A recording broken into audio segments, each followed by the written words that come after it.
sebuah cerita yang bertajuk Naskah Pertama kepada kawan-kawan semua. Kisahnya adalah mengenai seorang budak lelaki bernama Aiman yang tinggal di rumah lama bersama ibu dan dua orang adik lelakinya. Untuk menyara kehidupan mereka, ibunya mengambil tempahan menjahit pakaian penduduk sekitar.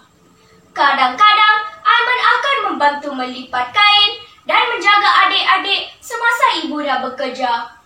Seperti biasa, pada hari itu, Aiman ke sekolah dengan menunggang basikal bersama dengan adik-adiknya. Adiknya bernama Adib dan Amsyah. Menjadi tanggungjawab Aiman untuk menjaga keselamatan mereka sepanjang perjalanan pergi dan pulang dari sekolah. Dalam perjalanan itu, tiba-tiba sahaja muncul seekor biawak yang besar dari balik semak untuk melintas jalan. Amsyah yang terkejut dengan kemunculan biawak itu segera mengelak.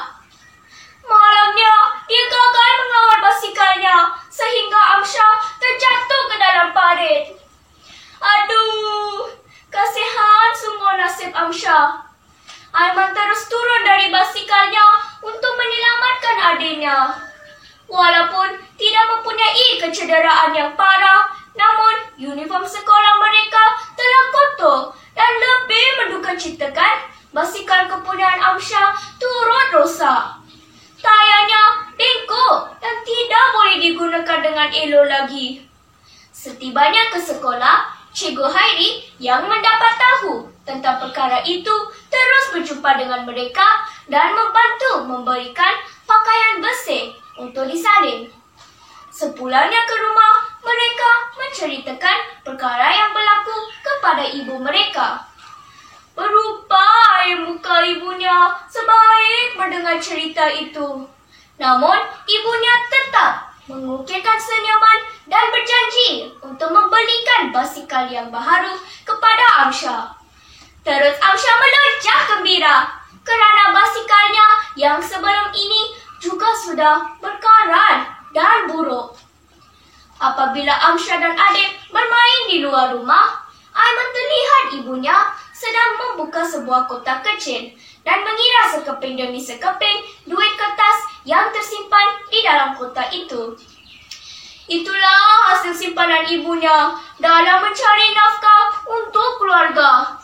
Wang kertas itu memang tidak banyak.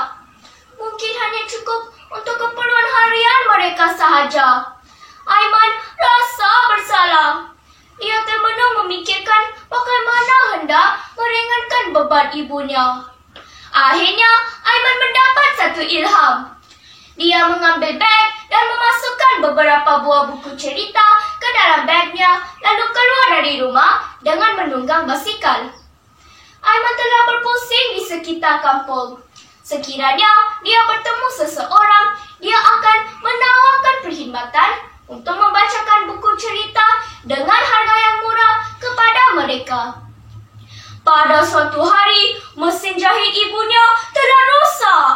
Ibunya terpaksa menggunakan wang simpanan yang sepatutnya digunakan untuk membeli basikal baharu Amsyah untuk membaiki mesin jahitnya itu.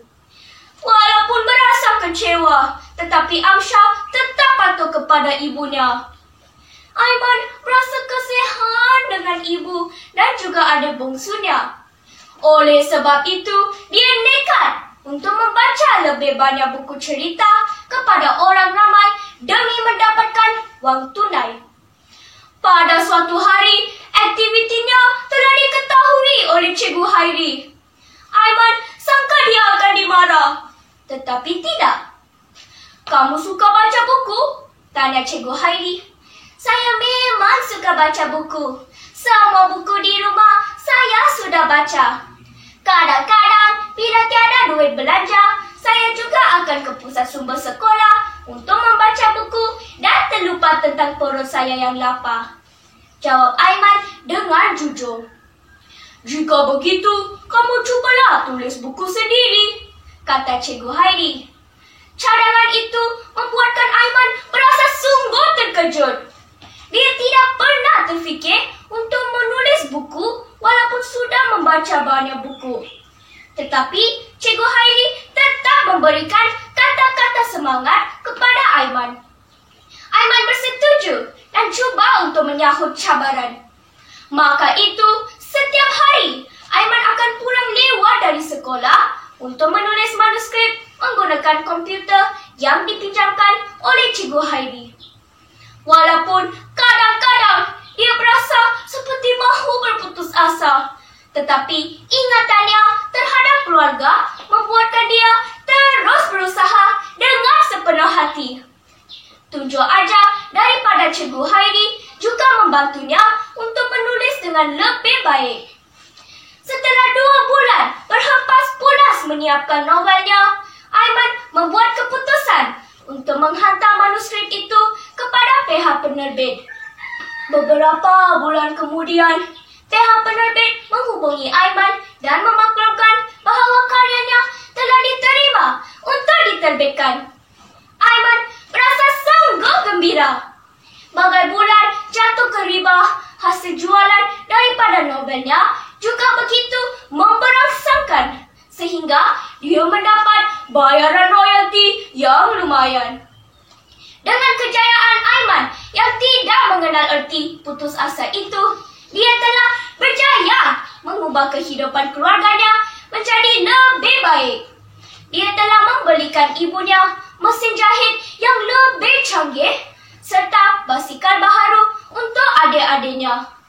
Semenjak itu, nama Aiman terus dikenali dan dia tidak pernah berhenti menghasilkan karya yang bermanfaat untuk pembacanya.